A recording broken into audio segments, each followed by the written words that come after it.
Hello, everybody. How you doing? My name is Oria Levy. This is Going Crazy. It's a show where I go crazy, and one of the main points of proof to that is the fact that I'm continuing to do this show, which is a show is a big word, really. Yeah, I don't know why I continue doing this. I guess I'm enjoying myself. Hope you guys enjoyed from time to time as well. How are you doing, people out there in Interland land? Probably going to keep this short. Not a lot of people watching this show lately, which is kind of a bummer. I like it. I like this show. I don't know why people don't watch. Actually, I haven't been sharing it to groups, and I haven't been doing the stuff that I used to be doing. So I guess, maybe people aren't interested. If I don't come to them, they don't want to come to me. I get it. I get it.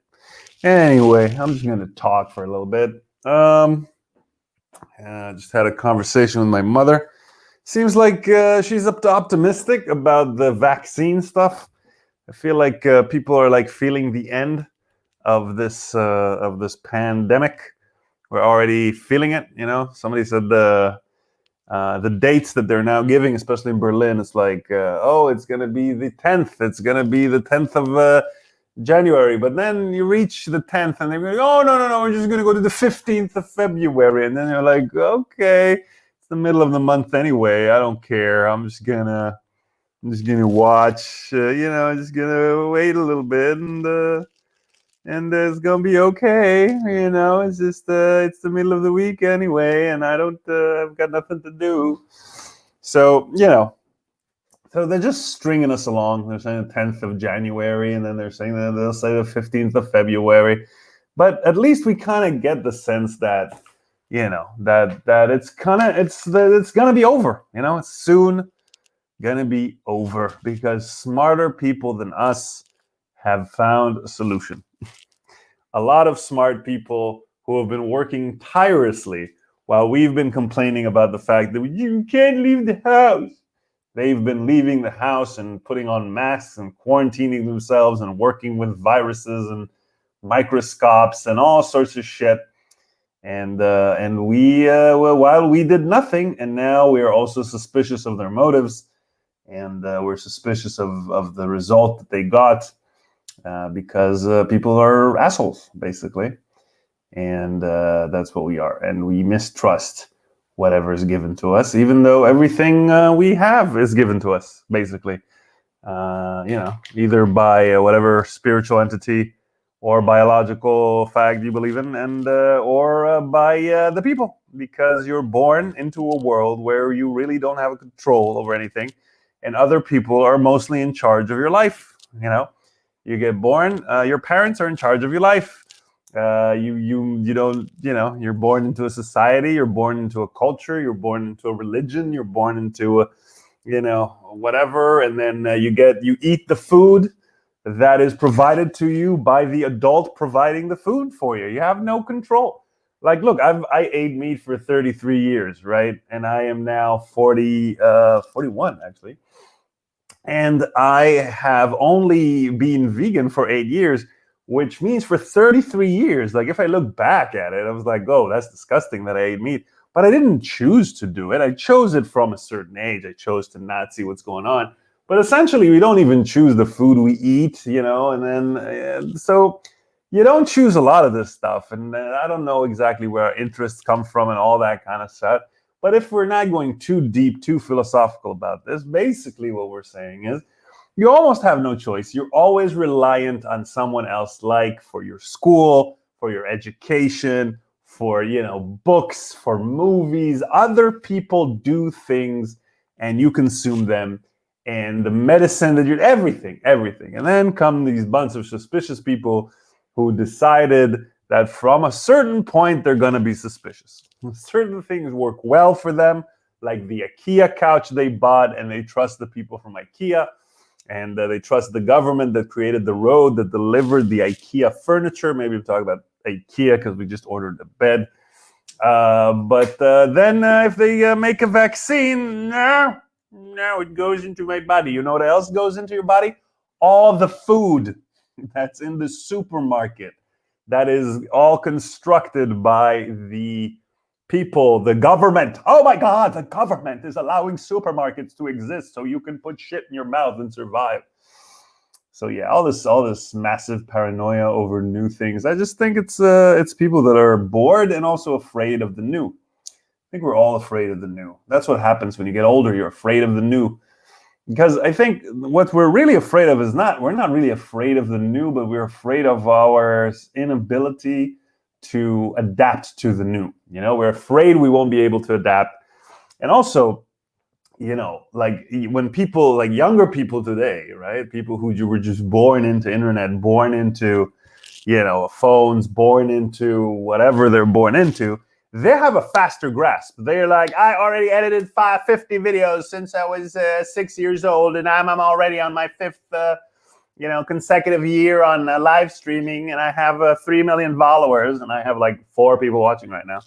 So it's 3 right now, and it's fine. It's fine. It's just a matter of acceptance, I guess.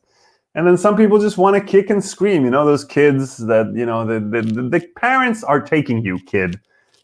This parent is big. You are a very small person, and if this parent wants to take you from point A to point B, you're reaching point B. The only thing you can do is. And that's exactly what the people who don't want to take the vaccine are doing. That's what they're doing. But at the end, they're going to have to get the vaccine because they will want something. They will want to be a part of the public something, which the government has built anyway, like the airports and the private companies that have built planes and all that shit. And they will want to be a part of these things. And then they're going to have to vaccinate and put a little chip in their brain. Even in the future, when there are actually going to be chips in your brain, you're still going to accept it. You're still going to accept it. You're still going to go, oh, I don't want a chip in my brain. Oh, it's actually nice, less anxiety. I'll take a chip in the brain if it means I'm not depressed anymore. What would you take a chip in the brain for? Just a chip that, they put you a little injection and you get a little chip in your brain. What would you get one for? Hey guys, this is Going Crazy. It's a show where I talk a lot, and some people like to watch it for some odd reason. And then you can write me shit. If you write me some comments, I will comment on your comments. That's really what this is. And that's it. That's it. What else? I watched. I was at a friend's house. Me and my wife went to meet friends, and we were watching a movie. And we were watching, by the way, another thing I noticed since my operation is that we sit and lie down a lot. Like, I know it's something, but, life feels like full of stuff. I'm going to my friend. What are you going to do there? Play and watch a game and do. Really, you're just sitting and walking and then sitting again. But we should really be watching that. I'm trying to notice, my physical being more. Like right now I'm sitting, but I'm trying to notice what I'm doing physically. Right now I can't do a lot, but I try to at least walk like an hour or two, or, that's what I can do right now sports-wise. But I think it's a good idea to see what your body is doing, not only your mind. Like, you watch, there's a fallacy of, like, I play the PlayStation a lot, so I'm playing Assassin's Creed now. And this character is doing a lot of things, and his name is Alexios. And he jumps and he does stuff, and your brain is like, I did these things. It's like that's proven, by the way, that your brain kind of identifies and kind of you kind of get a sense that you did something today. But really, what you're doing is just lying on the couch going, I need a snack, So we should watch that shit. Anyway, so I was watching this movie with friends. I was going to friends. We were meeting and eating, and then we were sitting and watching. I should start telling you what my day is just through that. Today I was lying down, and then I bent my knees to get up, and then I sat down to take a shit. Then I got up from the shit, and I went to the shower, where I sat and I stood, and then I walked out of the shower.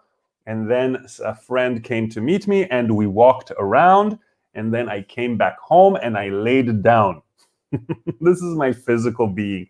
And now I am sitting and I am moving from side to side, swaying in the hopes of making myself a bit more alive. Anyway, we were lying down and watching Point Break, which is an old movie that if you're old and you're watching old movies, I was kind of blown away by how bad that movie is. Like, I mean, Keanu Reeves really sucks in it. And by the way, I'm going to start a campaign to get Keanu Reeves to come to my comedy show, but we'll talk to you about that later. Anyway, so Keanu Reeves is very bad at it, and it's written badly, and it's performed badly, and you just watch it. Hey, Julie, maybe you should play Wheel Sports. Very funny when you are drunk. What's wife? Oh yeah. You're talking about the Wii Sports. I actually did that. We don't have it anymore. We had this idea of like, oh, we're gonna get Wii. It's gonna be sporty, and I can play tennis. We actually did that for a little bit. That's not a bad idea. You know what? I think maybe I will get Wii. Is this something you don't? You're not. You're not. Like you get the Wii, and then it sits there, and you kind of say, yeah, I'm gonna do all these weird things with the Wii, and then you just get bored of it. You don't do anything anymore. Danny, no Qigong in the morning. Yeah, man, I can't really do a lot of stuff right now because of my operation. I am doing physical therapy, even though I took a break for like 3 days because I had some pain in my muscles. So I'm gonna do it again today, and tomorrow I'm going to physical therapy. But yeah, man, I need to find like a routine. But I think it's more of a routine. I think it's a lifestyle, like an active lifestyle. I think it's not just about every time like I hear people turning 40 and then they start running and stuff, which is a good idea, but then I have a sense of like maybe they stop, you know? And I just want to have a general sense of movement, you know? I want to feel like I'm alive and I'm moving and then I'm not all the time sitting and lying down. I want to be able to just say, you know, today I was moving and then I was running and then I was stretching, and then I was sitting, and then I was laying down, but then I stood up and I walked and I did, I want this kind of thing. And I think that's very healthy. I think it's not just about, oh, I had a very intense 15 minutes and now I'm going to lie down for the rest of the day. I don't know. That's just my idea of it. I'm not trying to be a MMA fighter and just want to move my body.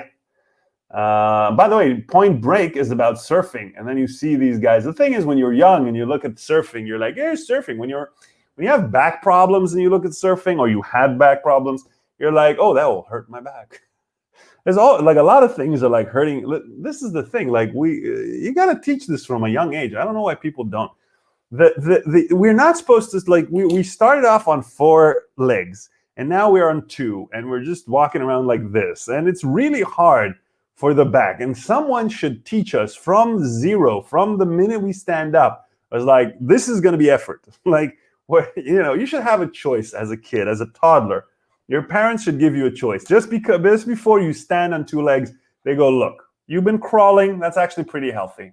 You can stay that way. We'll take you to a special school where people crawl. But if you're going to stand up, here is a list of things you're going to have to do for the rest of your life. Be well. I am biased to think morning reflects the whole day. What do you mean you're biased to think that? Does it? If you do Qigong in the morning, does that mean you're Qigonging the whole day?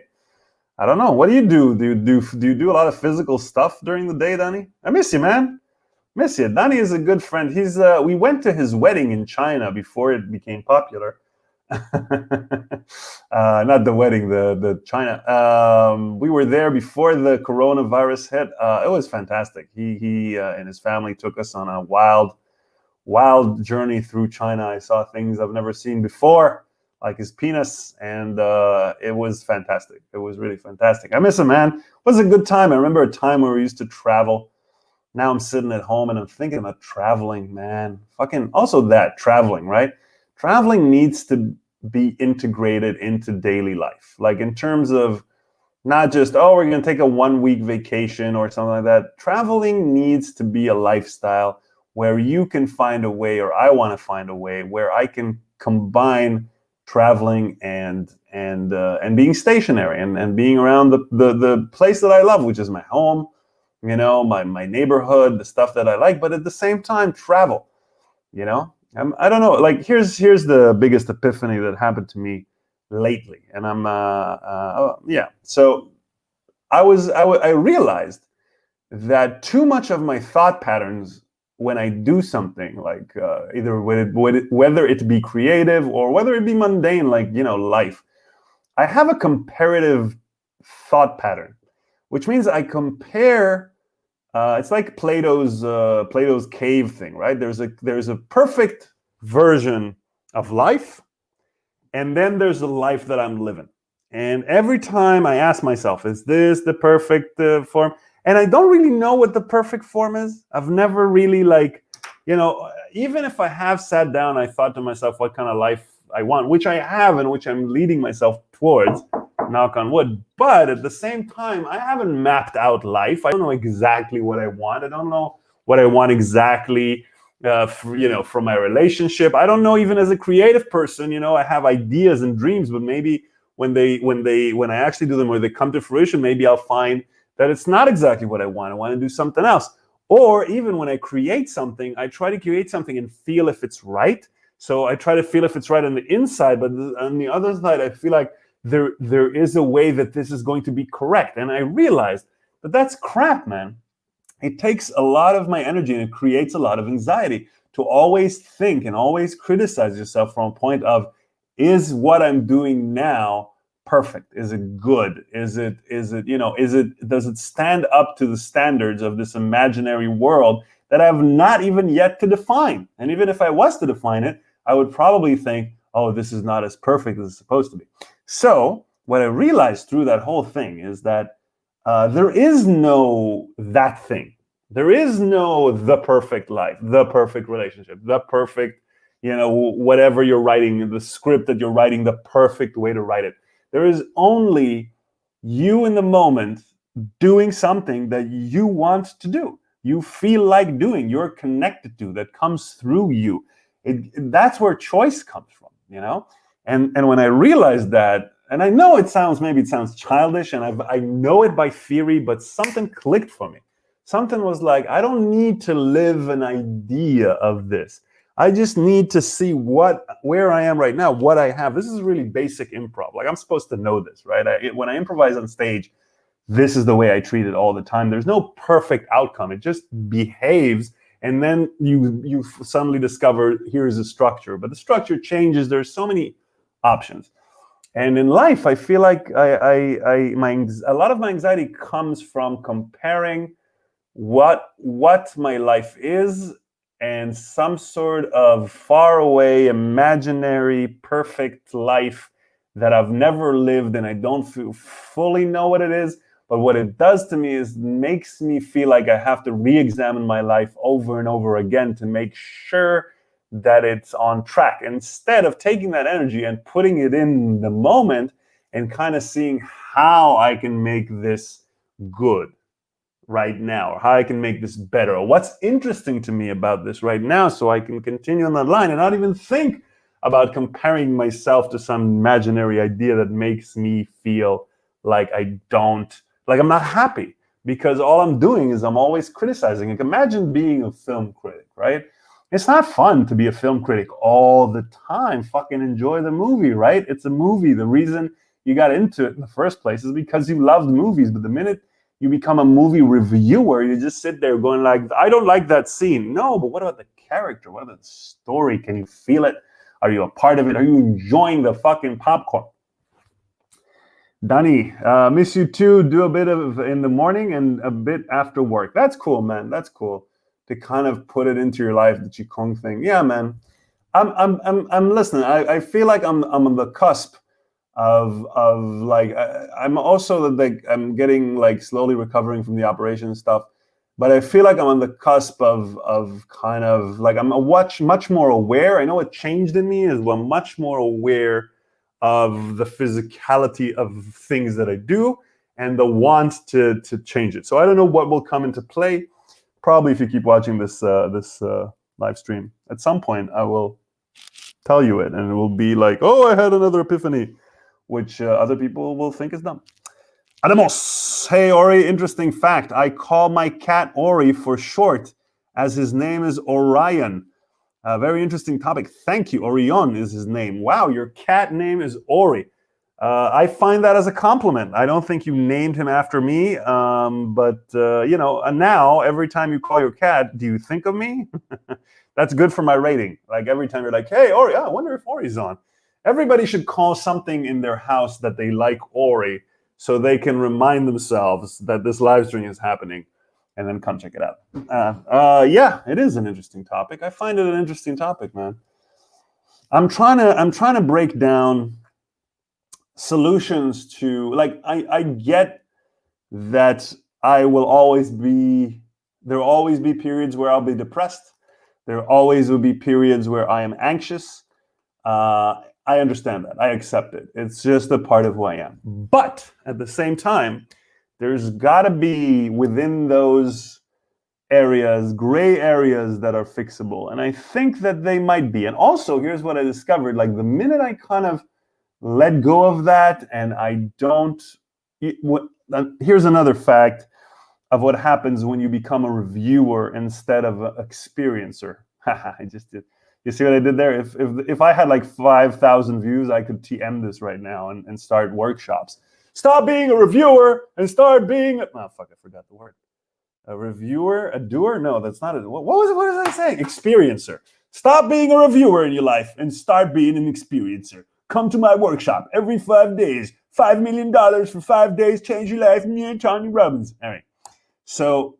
here's another thing that happens when you go from reviewer to experiencer. Reviewer, you don't go into details. You can't ask any questions. The reviewer is always a reviewer, is always stating fact, right? If you review something, you either like it or you don't like it, right? You either, you think this is a certain way. You're judging. You're always giving judgment. What does judgment mean?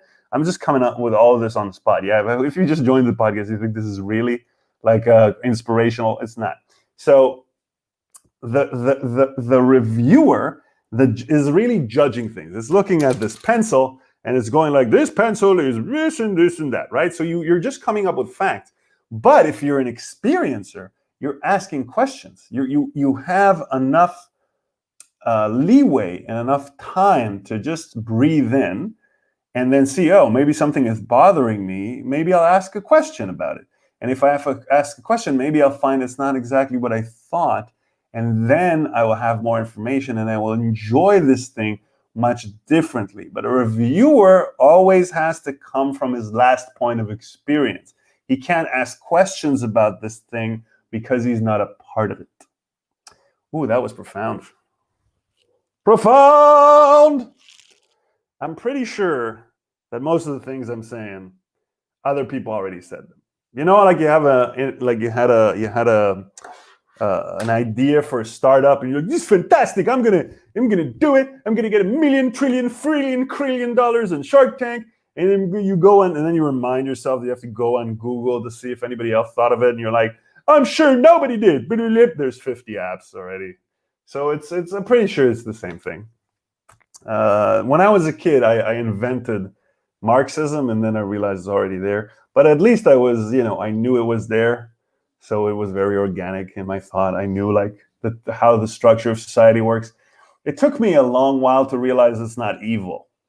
I think the thing about if we're talking about reviewing and experiencing, when you're a kid and you look at the structure of life, you feel like it's an evil trap to trap you into slavery. But when you grow older, you kind of realize, oh, this is just the way humanity evolved, and you can find your own way in it. Even though there is a level of, evilness to it, because some people exploit it in an evil way, and also we tend to treat each other in statuses. So some of us are more slaves than others. So it's a complex thing, but it's not complete. It's not Sauron, the evil eye. You know what I mean? So it is complex. Is all I'm saying. You probably knew this, but I'm just saying words. Julie, it took me a long time. I like to put Julie on the thing. Look at this. Julie, it took me a long time, but now I am on a point where I can say I'm satisfied. There are things which could be better, but all in all, I'm satisfied. Are you satisfied with your life? that is a good thing that you are in, and am I satisfied with my life? The answer is yes. I am satisfied with my life. Does that give me happiness? Short answer, yes. Other answer is there's a lot of gray in that. Yes, there's a lot of there's depression, and there's sadness, and there's anger, and there's disappointment, and there's grief, and there's so much in that. So satisfaction is an amazing thing, and also I'm very grateful for the things that I have, and you know what? This is something I came from. It's like I am satisfied with what I have. I have amazing things. I'm very grateful for them. Gratefulness creates some sort of comfort and for me and stuff like that. But at the end of the day, I'm not sure that it creates happiness. You can be very appreciative of all the things you have, but still doesn't mean that you're happy. So I think that the only way to create happiness, not the only way, but one of the ways that I'm thinking about right now is that what I started to say, which is take the reviewer out. Take it out. There is no perfect. There will never be. And until the day you die, you know this. All of us out there in reviewer land, we know there is no perfect. And we know we're going to die like that. We're never going to reach perfection. And not only that, there is no perfection. It's an abstract idea. We fucking know it. We know it. So the other side of that, and that's an interesting conversation I had with my wife. Here is the metaphor. Like we were talking about repetitiveness. And one of the things I brought up is we were walking in the street, which you're allowed to do nowadays if you're white. No, generally you're allowed to do it. You're allowed to do that. So we saw this puzzle shop, and I was thinking, how does someone just decide they're going to spend their entire life in one shop? I mean, even if you love puzzles, right? Or if you love wine or something, all right, you're surrounded by the thing you love. But after a month, after 2 months, after 5 months, what the fuck are you finding interesting in that? And Hila told me like something interesting. He said, you can't see the mindset of someone who's every time living this anew, every time experiencing this thrill anew. And I was like, yeah, and Hila is very much like that. She's able to do that. And sometimes she repeats things and I go, why do you repeat that? And she was like, I don't even notice the repetitiveness. I'm just enjoying or experiencing the thing in the moment. And I thought that has a lot of power to it, because even if you're doing something, this my improv teacher told me this, even if you're doing something you already done, you've never done it now. And experiencing something in the now, whatever it is, whether you experienced it before or not, but you're re-experiencing it now in a new place, that is a source of experience and could be a source of happiness. But reviewing it from the side, you go, yeah. It's like when you eat your favorite dish. You don't have to eat it every day, but we eat it once a week. It's still fucking delicious because you're in it. You know, it's a nom, nom, nom. You put your genitals in things or on things or with things come into your genitals or whatever you like to do in general. You still feel that even though it's repetitive. So I think it's about the focus, the putting yourself, the allowing yourself to be in the moment, instead of being shoved out of it by the reviewer, which, if you really want to go into it, and I know that you don't, the reviewer is probably fear. It is probably a part of yourself that is afraid to lose control if you completely feel yourself in the moment and wants to have some level of like, I'll let the kid play, but I'm always going to keep an eye on it. And yeah, so it's a relationship. Adamos. I don't see other comments. Where do you read those? Well, right here. No, it's like I'm using StreamYard, and what StreamYard is doing is it's taking comments from all the different places that this is posted. So if you're watching this and you're thinking, oh, nobody else is watching, no, people are watching from a few different places, and I can see them all in one place, which is pretty good. It's a pretty good program. It feels this time you're more like philosopher than comedian. Yeah, you know what? That's true, man. First off, I haven't performed in a while. I'm just doing this. And sometimes I feel more up for comedy. Sometimes I feel more up for philosophy. Depends on my day, I guess. Depends on my day. I mean, listen, this is not a successful live stream. You know what? It's not like people are coming in with expectations. Maybe if I was more of the comedian, it would be more interesting and more people watch it. But it's just a place where I can, it's like my trash can. I just throw everything out there and hope that it lands. I have a show on Zoom in a week or something. I'm being paid for, which is insane to me, where I really have to be a comedian. I hope I can do it, because without the mic and without the stage and without people, reacting, it's weird. But I'm gonna do my best. I did it before. It was all right. Let's see how it goes. Here's a funny thought I had. Oh, nice. Twitch, YouTube, somewhere else. Cool. Yeah, I have. First off, it's in 2 pages, and I share it to a third one on Facebook. It's also on Twitch and YouTube. Today I didn't do Twitch. I did YouTube because I only have 3, so I did my profile and my page, and now it's on YouTube, which nobody watches on Twitch. Sometimes people watch, but on YouTube, I've heard that people can watch retroactively, but I don't know. Look, there is a part of me that knows that I need to structure this live stream, if I wanted to succeed. But maybe that's the reviewer, man. I'm enjoying doing it. If I'm enjoying doing it, why do I need to sit down and think? So many things I sit down and think. I just like things where I don't have to think, where I just can and then maybe shut off the part of my brain who's just like, stop, you need more viewers, whatever. All right. Let's finish with something funny, just because you mentioned it. So I wrote this on my profile, so I don't know. But I was watching Point Break, the movie, all right? And Patrick Swayze, which is now dead, and Keanu Reeves, which is, was dead back then, and now he's alive. This movie, which when it came out was this big, huge hit. James Cameron was thanks, man. Oh, I gotta put this on the thing. Hold on. Yay! I'm his favorite streamer. Woo! I just need like 10,000 more of you, but there's only one of you, and you're special, and I appreciate that. Thank you. I appreciate that. Yeah, some people want to get this up to like 10,000 to get make money from commercials. I don't need commercials, man. I don't need commercials. Whatever this is, eat it. All right. Tempo, if you have to blow your nose at things. If you're watching this and you have a company and you want me to promote something to 10 people maximum, or sometimes more people watch it. I'm just shitting on myself. Sometimes 30. I had 500, 600 views sometimes, but that doesn't really matter. God damn it. It's just my wanting to be popular. Adamos is right, but I like you as a philosopher as much as I like you as a comedian. It goes hand in hand, I think. Oh, you guys.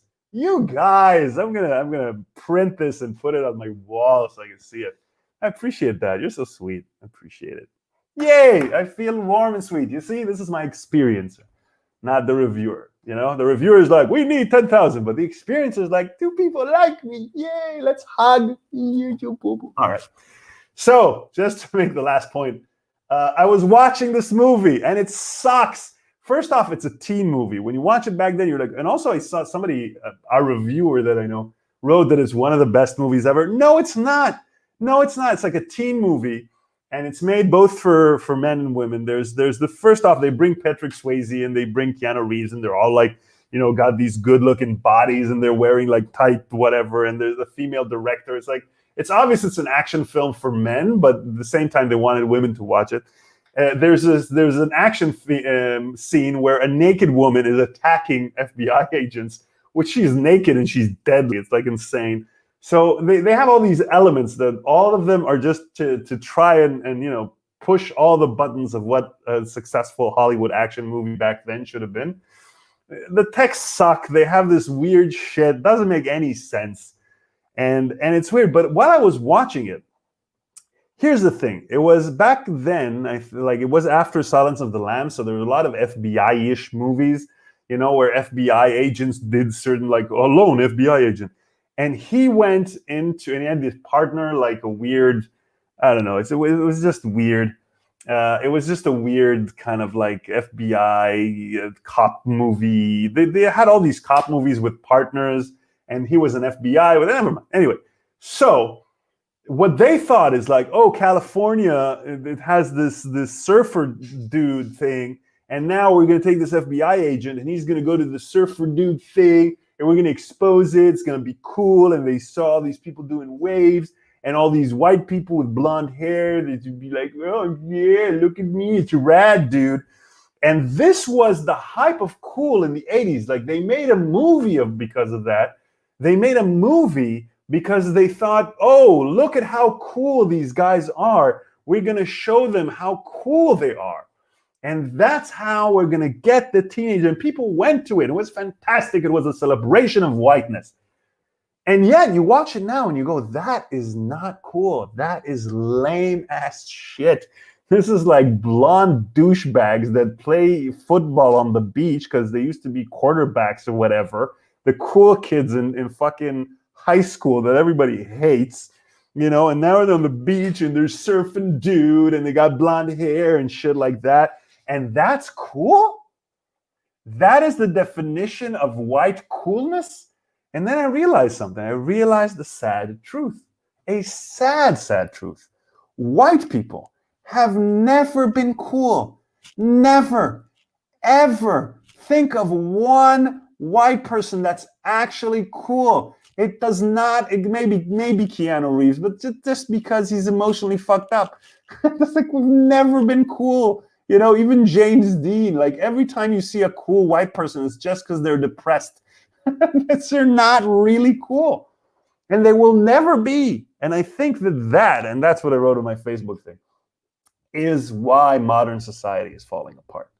We are looking at ourselves and we're going, like, I'm Jewish, so I exclude myself, but Jewish people are not notoriously cool anyway. But we're looking at ourselves and going, we weren't, oh my God. It's like Kaiser Soze moment, Oh my God, everything falls down. Movies from the 80s, dancing in weird ways, racism, and also everything's coming together. And you're like, oh my God, we were never cool. That's why we make movies about fish. They're cooler than us. Oh my God. Sad but true. All right. That was the show for today. I am going to lie down some more. Now that I sat for a while, I'm going to lie down some more. Come back on Wednesday. Oh, I think the show I'm doing, the Zoom show I'm doing on Wednesday. So maybe I'll do the show on Thursday, or we'll see. I think Wednesday. Let's say Wednesday, because I think it's at 9 and I can still do the show at 8:30. So I'll try to do it on 8 or 8:30 on Wednesday. So come back. Bring a friend. Bring a friend. If you think a friend would like this, then we'll be more people. That'll be nice. I don't know if we have to be more people, but we can just Skype. Just take this, turn it into a Skype call. All right, guys. I appreciate your time. I appreciate your kind words, and hope you stay safe and healthy. And don't watch Point Break. Watch movies with black people in them. Bye.